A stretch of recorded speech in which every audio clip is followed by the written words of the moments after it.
Un rapport qui a été très attendu par les organisations de défense des droits humains, notamment Human Rights Watch. Bonjour Bénédicte Jeannereau, vous êtes la directrice France de Human Rights Watch. Alors ce rapport a finalement été publié in extremis. Comment l'accueillez-vous pour commencer? Alors, avec soulagement et avec satisfaction. C'est un rapport qui est très fort, hein, qui, comme vous le savez, est un rapport qui était très attendu. Et c'est un rapport, on peut dire qu'il est historique. C'est la première fois que les Nations Unies font un rapport détaillé sur les abus à grande échelle, hein, des autorités chinoises dans le Xinjiang, et qu'elle conclut que ces abus pourraient constituer des crimes contre l'humanité. Michelle Bachelet était très critiquée, hein, quand elle s'y est rendue.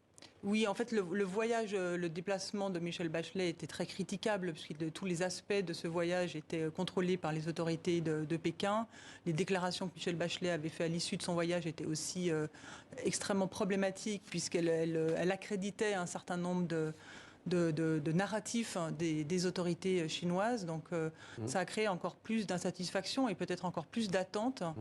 Human Rights Watch et énormément d'organisations de défense des droits humains l'ont poussé mois après mois, semaine après semaine, pour qu'elle sorte son rapport. Il était absolument essentiel qu'elle le fasse, en particulier qu'elle le fasse avant la fin de son mandat. Justement, comment expliquer une telle attente? Alors, il y a eu une pression extrêmement forte des autorités chinoises. Ça, on sait à quel point Pékin fait pression au sein du système des Nations Unies, qu'il essaye de se soustraire par tous les moyens à l'examen international et que des instances des Nations Unies se penchent sur son bilan en matière des droits humains, qui est absolument désastreux, non seulement au Xinjiang, mais dans d'autres régions comme le Tibet. Donc très forte pression de Pékin. Sans doute que Madame Bachelet a finalement préféré attendre la fin de son mandat pour le sortir. En tout cas, il est sorti et maintenant, ce rapport constitue une base extrêmement solide pour que les Nations Unies aillent plus loin et notamment le Conseil des droits de l'homme. Vous dites justement une base, mais on parle aujourd'hui de possibles crimes contre l'humanité. Possible, donc c'est pas avéré aujourd'hui? Alors, Human Rights Watch a déterminé le fait que les abus qui étaient commis par les autorités chinoises dans le Xinjiang constituaient des crimes contre l'humanité, qu'il s'agisse de la détention forcée, de la séparation des familles, de l'éradication.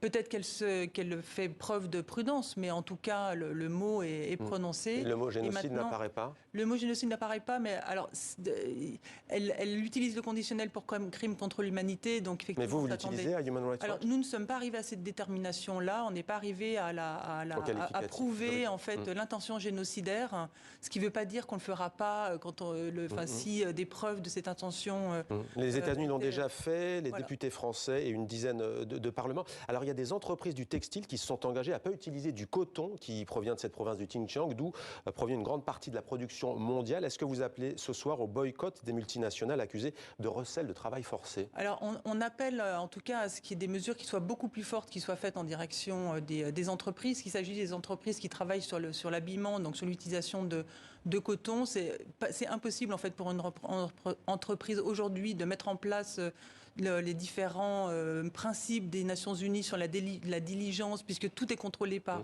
Mais vous pensez Pékin. À des entreprises françaises notamment?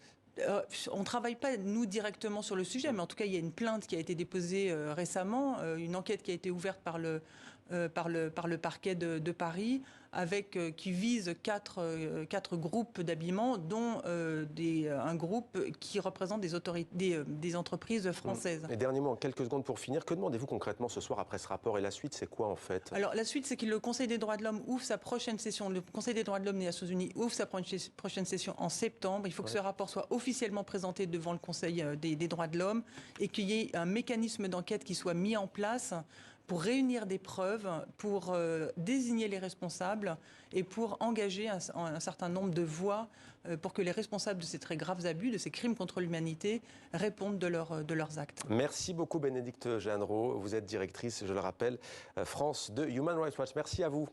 Merci.